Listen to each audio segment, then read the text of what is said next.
Hi, it's Leslie Zemeckis back with another Write for Success. My author this week, Jean Kwok, is an award-winning New York Times and international best-selling author. Her latest, Searching for Sylvie Lee, was an instant New York Times bestseller. Jean immigrated from Hong Kong to Brooklyn when she was 5 years old and worked in a Chinatown clothing factory for much of her childhood while living in a, as she says, unheated, roach-infested apartment. In between her undergraduate degree at Harvard and MFA in fiction at Columbia, she worked for 3 years as a professional ballroom dancer. Her beloved brother Quan passed away in a tragic plane accident and was the inspiration behind Searching for Sylvie Lee. She lives in the Netherlands where the book takes place. It is a terrific story. It was many book club picks: Jean Bush Hager's, Emma Roberts, the Time must-read book, Claire, New York Post, Real Simple, on and on. The book also comes out in paperback tomorrow, which is great for gift giving during the holiday seasons. I am so proud to have her here with her writing tips. See you back here next week for another bestseller, an international psychological crime thriller writer. Remember, stories matter. Yours, his, hers, ours. Hi, I'm Jean Kwok, and I'm so grateful to Leslie for allowing me to be a part of her fantastic Writing Tips series. Today, I would like to share my top 3 writing tips with you. Number 1, I'd like to talk a little bit about writer's block. And we've all heard a lot of advice about writer's block, and it usually goes along the lines of like, sing from your heart, believe in yourself, meditate. Look, that's all great. I mean, I believe in all of that stuff too, and I do all of it. But for me, it wasn't enough.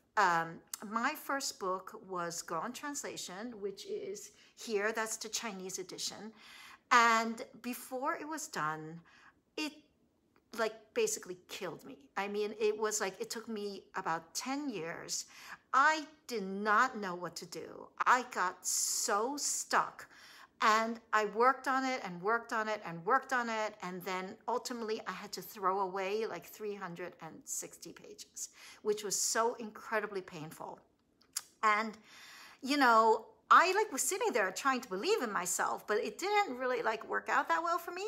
So what I finally realized was that if you want to be a concert pianist, you don't sit at your piano meditating and believing in yourself. I mean, I think that's great. I think that's, good extra stuff to do. But you also have to do things like take lessons and practice and, work on your craft. And I really believe that. I think that sometimes writer's block hits people for amorphous psychological, artistic reasons. Those are harder to fix. But I also think that a lot of times writer's block hits because you don't have enough craft. You don't really know what you're doing. At least I didn't know what I was doing. So my advice would be that if you're stuck, on a piece of work, think about doing something drastic, like outlining it. I would think about trying to write down the story in just a few sentences. I would have been totally offended by this. I was like, my, book is so big, it's so deep, I can't reduce it to a few sentences. Well, the fact is, if you can't reduce it to a few sentences, that might be part of your problem. I mean, your book has to actually have something happen in it. I mean, there are books that are successful where nothing happens, but a lot of times we get stuck because actually there's nothing happening in the book and we need something to happen and we don't know what's going to happen. So it's actually, I find, to be quite difficult to figure out what's happening at the same time as I'm trying to write words that I want anybody else in the world to read. So it helps me to actually look at it, take some distance, work on the craft, take some classes, read some good craft books, and try to figure out what is really going on with your book. My writing tip number 2 is that I really believe that what you choose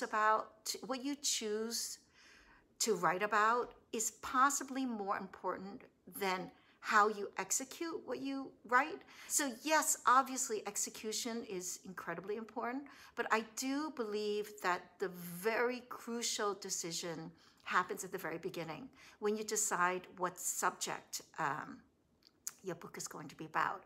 What is the gut-wrenching issue that you want to deal with in the book?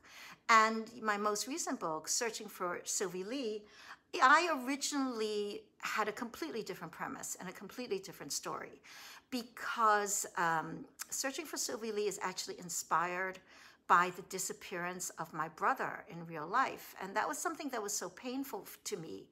I didn't want to deal with it. And what I realized was that actually I needed to deal with it. I wanted to write about it, but I had to write about it in a way that I could handle. And I guess this goes back to writer's block too, that sometimes you get stuck working on something because something is censoring you, something inside you, or something maybe in the manuscript.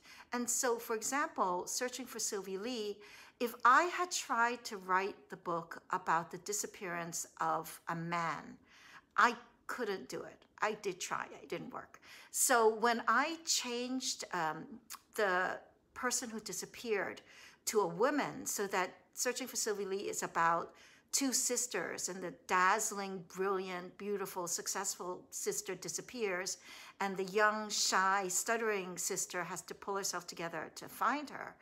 Once I did that, I got enough distance to be able to handle the subject and to be able to work with it.